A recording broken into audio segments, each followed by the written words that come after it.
The Detroit Lions just received a powerful reminder of how special their defensive cornerstone has become, and it came from someone who has battled the very best pass rushers of the modern era. When a five-time Pro Bowl left tackle like Terron Armstead calls a defender an alien, people across the league pay attention. His story about facing Aidan Hutchinson as a rookie wasn't just praise. It was a window into why Detroit's defensive identity has transformed so dramatically in such a short time. Armstead described a player who could read veteran tricks instantly, adjust mid-snap, and combine rare size with elite instincts.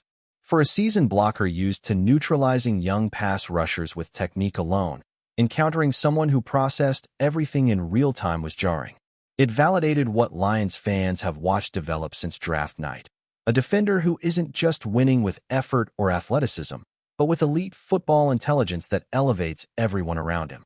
What makes that anecdote even more significant is what happened after that rookie season. Hutchinson didn't plateau. He turned flashes into sustained dominance, stacking Pro Bowl appearances, producing elite pressure numbers, and becoming the centerpiece of a defense that now expects to dictate games rather than react. Edge rushers who can win without constant blitz help change the geometry of an entire scheme.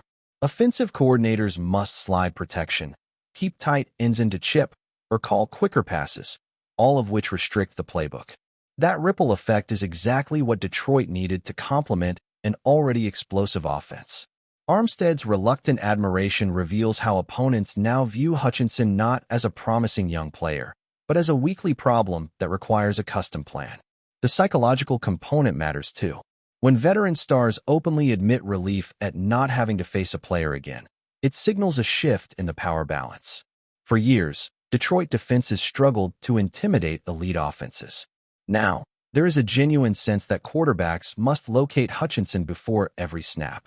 His motor, length, and counter moves force mistakes late in downs, and those hidden wins don't always show up in box scores but decide drives. The Lions have built their roster around that disruptive presence, pairing interior push with aggressive coverage concepts that trust the pass rush to arrive. It's not just about sacks, it's about compressing time for opposing quarterbacks.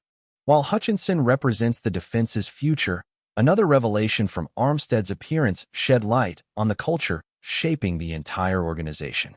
Long before he became Detroit's emotional leader, Dan Campbell had already earned fierce loyalty from players.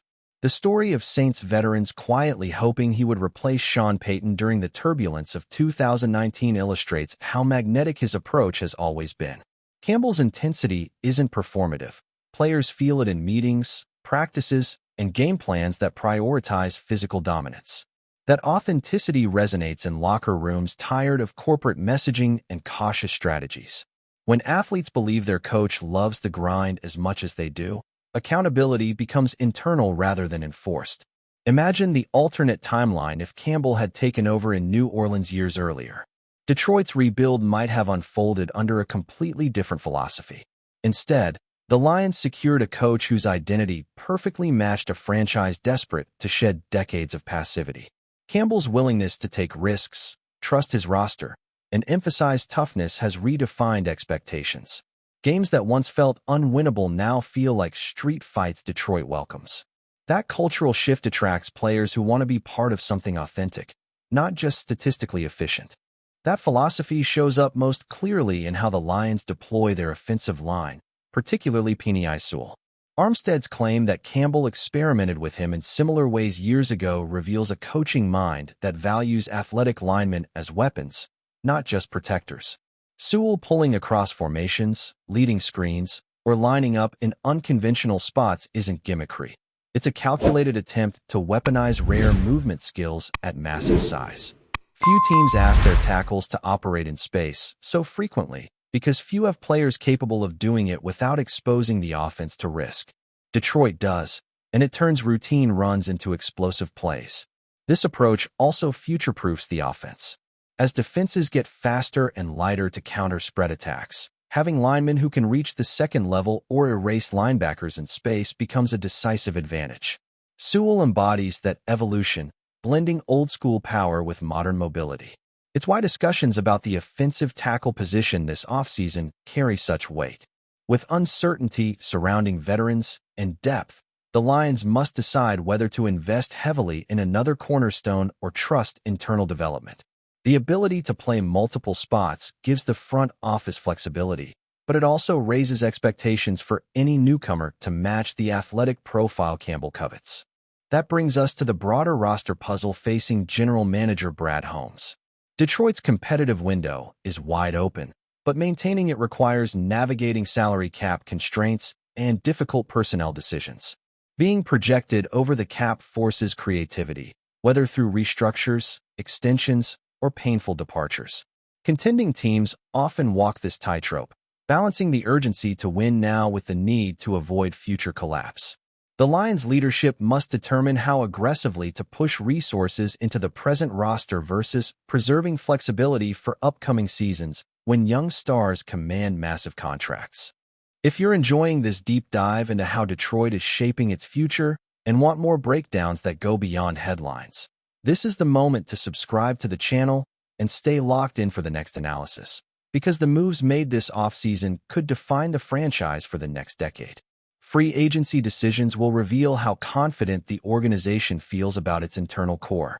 Filling multiple starting spots externally signals urgency, while relying on draft picks suggests patience. With limited premium selections, Detroit may need immediate contributors from the market, especially in the trenches where continuity matters most. Every contract signed has a domino effect on future negotiations, particularly with stars approaching extension eligibility. It's a delicate ecosystem where one aggressive move can either cement a championship run or create financial strain that lingers for years. The draft strategy intertwines with those cap choices. Targeting offensive tackles early could secure the next pillar of protection for the offense, but passing on defensive reinforcements might leave Hutchinson without adequate support. Championship teams rarely rely on a single superstar. They build waves of talent that keep pressure constant.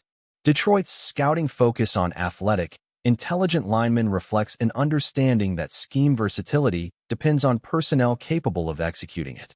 Whether the front office prioritizes offense or defense first will signal how they envision the team evolving over the next 3 seasons. All of these storylines converge into a single question.